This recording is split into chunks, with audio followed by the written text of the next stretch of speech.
welcome to another video. Thank you so much for being here with me. My name is Carlo DeBello and I am an agency owner and coach. I help business owners get their time back and increase their profits by using remote talent and artificial intelligence. If you get any value out of my videos, please be sure to like, subscribe, and follow me on my socials because I post nothing but high value practical content on how you can scale your agency. And today I'm going to teach you how to onboard your new virtual assistant or remote hire. So let's get into it. So onboarding your new virtual assistant or your new remote hire is incredibly important. And today I'm going to teach you what to do, how to do it, and how long it should take. So congratulations, you hired your first virtual assistant. Now what? So it's time to onboard your new virtual assistant. This is an essential step in my opinion, because this is going to make sure that expectations are crystal clear. You know exactly what this person is supposed to be doing and this person knows exactly what they should be doing for you. It'll also make the working relationship run a lot smoother and avoid any future issues. And it's also an opportunity to connect with this virtual assistant on a personal basis. So you're going to want to have this meeting face-to-face over a video conferencing tool of your choice, but just make sure that it's a face-to-face meeting and you're able to actually connect with them. So prior to our onboarding call, I will always send them over an email. It's a welcome email that basically has anything that they need in advance for our onboarding call. So I'll show you what that email is right here. So this was the welcome email for Fenor when I was onboarding him. Fenor is excellent. Shout out Fenor. So on the email, I include a few documents. One is the job description for the role. The next one is a culture document, which we'll talk about later. And the last one is a little introduction to your business. So this document includes who we are as a company, how we make money, how we serve the marketplace, and then we definitely go into how this person is going to directly affect our success. And then there's also a separate onboarding document that I'll show you soon. So I'm just going to read you the email quickly.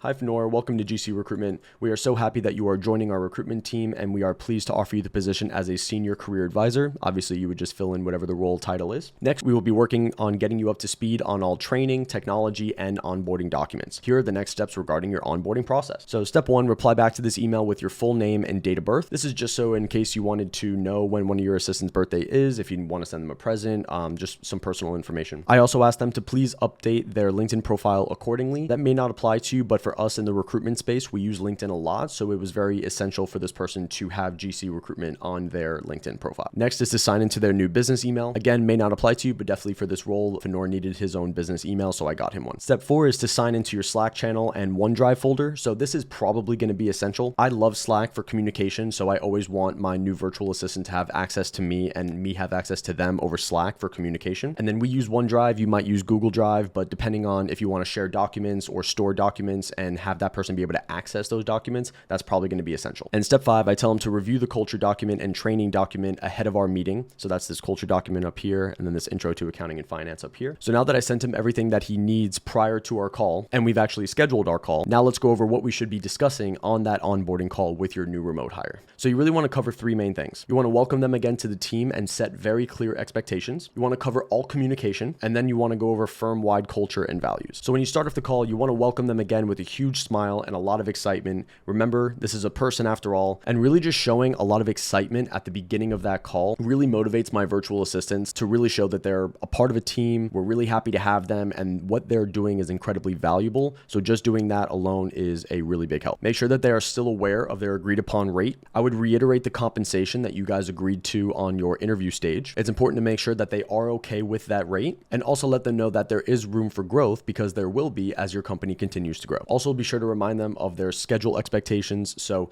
especially if this person is based in the Philippines and they're working 9 to 5 Eastern time here in the United States, that's a graveyard shift and you want to 100% make sure that this person is okay with that. So next is communication. So like I mentioned before, you're going to want to send them an invitation to your Slack channel. That's the main form of communication that we use. You also want to give them an email if applicable. And then we're going to touch on what happens when emergencies happen, breaks, checking in for the day, checking out for the day, and then time zone, meaning speaking in your time zone. So this is an example of Lana's onboarding document. So when I start the call and we go over welcome and expectations and we go over communication, this is the document that I have open in front of me. And I am also sharing my screen so that the virtual assistant can follow along with me. So we basically start off the call, just like I said, huge welcome, huge smile on your face, very excited to have them start and very excited to have them on the team. And then after we talk about the rate and the other things we mentioned, then we go down the list of this document. Also for that email that I had that and this document, if you want copies of anything, just be sure to reach out to me on Instagram. You can shoot me a DM at Carlo DeBello, and I'll be happy to send you over some free information. So as we go down this document, we go over the schedule again. So Lana is cool with working 9 to 5 Eastern time, but also because of her role, she can be a little flexible.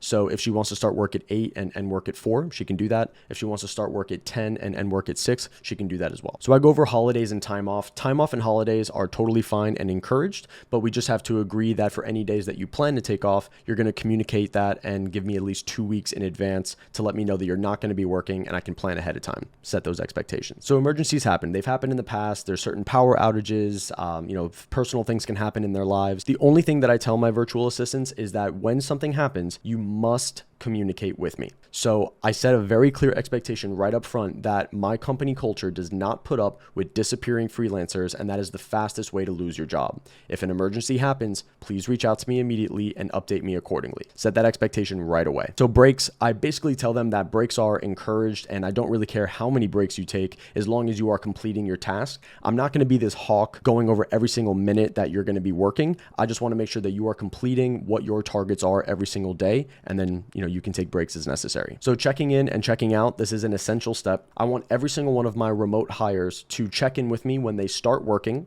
and hit me with the targets of what they're going to do for the day. And then at the end of the day, when they finish those targets, tell me when they have stopped working and what they accomplished during that day. So time zone. So this person might be working 9 to 5 Eastern time in your time zone, which is great, but their time zone might be different from yours. If that is the case, you want to really make sure that this person is talking to you in your time zone. So if they say, hey, can we schedule a meeting on Friday at 3 p.m., you want that to be Friday, 3 p.m. your time. That's just going to save you a ton of time, and you should not be thinking about the time zone differences. You're going to let them do that. And then sometimes I put a little note here on some of the tasks that they're going to be doing. We talk about those a little bit, and then we move on to the next thing. So now after all of that, and you think that looks good, it's time to go over your company culture and values. So I highly recommend creating a culture document. I'm going to show you mine right now. You want to explain exactly how their work is going to make an impact on your company. You're definitely going to want to go over your company values, and you're going to want to go over your non-negotiables. So this is my recruitment agency culture document. So first we start off by why your company exists and what you do. Then you go into how you accomplish your why. So our company delivers our why through extensive research, high volume outreach, and exceptional relationship building. It's basically what a recruitment agency is. You want to go over who your customers are, and then of course your values. So some of our values include stellar remote communication, being nimble, lots of trial and error, always putting the client first, high quality, high value. We operate as a family. The GC Recruitment family is here to help each other both professionally and personally. We work hard and we play hard. Let's build an amazing company and have fun while doing it. Whenever problems arise, we always get the full information and then start to solve any arising issues. So this is a very important thing to touch on. These are the non-negotiables. These are things that absolutely cannot happen in our company culture. Poor communication, like we touched on before. If you're a disappearing person, I can't get a hold of you for a full day, for 2 days, and I don't know where you've been during your working day. That's a huge problem, and I'm probably going to fire you. Also, disrespecting somebody else in our GC Recruitment family or your company family and saying any negative things about each other, basically causing drama. I'm not going to deal with it. I'm going to get rid of you immediately. It's not productive, and it's causing problems. And then, of course, missing deadlines, not showing up. So that's basically it. That's how you should onboard your virtual assistant and the different things that you can cover. Obviously, this is exactly how I did it in my agency. You might want to twist things a little bit here or there, but these are the core concepts that you're going to want to include so that you can set those expectations and make sure that you're starting off on the right foot with this virtual assistant. Having this onboarding conversation with any new hires has made my experience with them 10 times more productive. So I highly recommend that you do this. Of course, if you're interested in hiring somebody remote and all of this sounds like a lot, then you can also check out my new agency, My Remote Hire. With My Remote Hire, we are going to hold your hand through the entire hiring, onboarding, and training process of your virtual assistant. And you basically won't have to do all of this yourself. We'll be able to help you all along the way. If you found this video value in any way, please be sure to like and subscribe and follow me on my socials. And if you have any questions about this, the easiest way of getting a hold of me is to shoot me a DM on Instagram. It's at Carlo DeBello. But again, thank you so much for being here. I hope you have a great rest of your day, and I will see you in the next video.